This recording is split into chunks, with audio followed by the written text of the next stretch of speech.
আদলে জগন্নাথ দেবের ৫৬ ভোগ।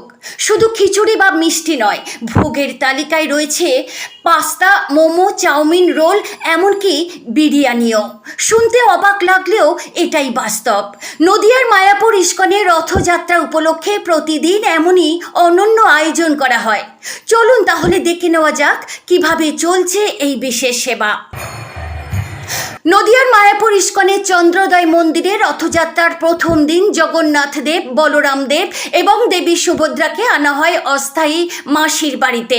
পুরীর ঐতিহ্য অনুসরণ করেই এখানে শুরু হয় বিশেষ পূজা ও ভোগ নিবেদনের আয়োজন। ১৭ জুলাই থেকে ২৩ জুলাই পর্যন্ত প্রতিদিন জগন্নাথ দেবকে নিবেদন করা হয় ঐতিহ্যবাহী ৫৬ ভোগ। এই ভোগের বিশেষ আকর্ষণ হলো ভারতের বিভিন্ন প্রদেশের খাবারের পাশাপাশি বিশ্বের নানা দেশের জনপ্রিয় খাদ্য নিবেদন করা হয়। বিদেশ থেকে আসা ভক্তরা নিজেদের দেশের ঐতিহ্যবাহী খাবার যেমন pasta, momo, chowmein, roll, biryani সহ নানা পদ নিজের হাতে রান্না করে ভগবান জগন্নাথকে নিবেদন করেন। তাদের বিশ্বাস, ভক্তি ভরে নিবেদন করা প্রতিটি আহারই ঈশ্বরের সেবার অংশ। শুধু তাই নয়, জগন্নাথ দেবের জন্য সাজানো হয় নানা ধরনের ফল, মিষ্টান্ন এবং তার প্রিয় মালপোয়া ও কাঁঠাল।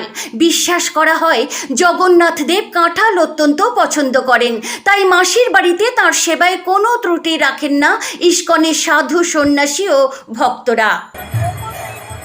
লোককথা অনুযায়ী মাসির বাড়িতে এত আদর আপ্যায়ন পেয়ে জগন্নাথ দেব আর নিজের মন্দিরে ফিরতে চাইছিলেন না। তখন তার আহার বন্ধ করার সিদ্ধান্ত নেওয়া হয়। এরপরই উল্টো রথের মাধ্যমে তিনি ফিরে যান নিজের মন্দিরে।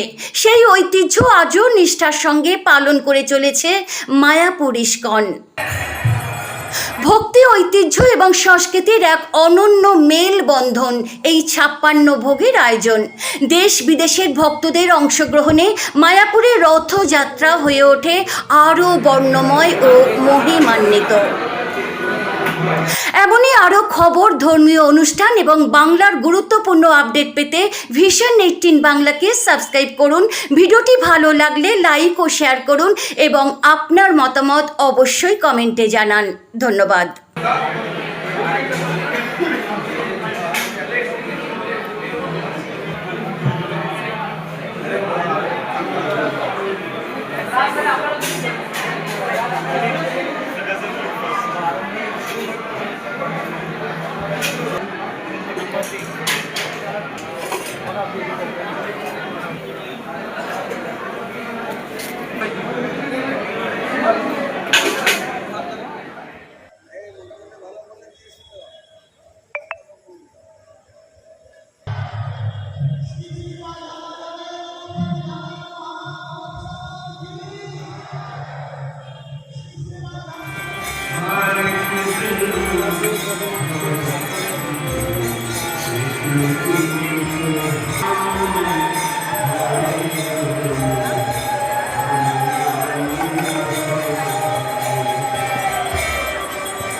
পরমেশ্বর ভগবান জগন্নাথ দেব মাসির বাড়িতে এসেছেন।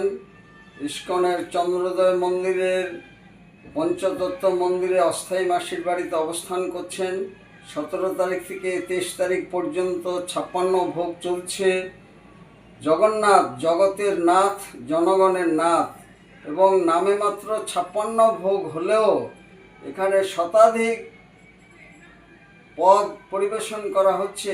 দেশ বিদেশের বিভিন্ন খাবার তাকে নিবেদন করা হচ্ছে এবং ভক্তবৃন্দ এখানে আন্তর্জাতিক মানের বিভিন্ন জায়গা থেকে তাদের গৃহ থেকে জগন্নাথ দেবের জন্য এখানে বিভিন্ন পদ রান্না করে এনেছেন এবং সেগুলো নিবেদন করা হচ্ছে।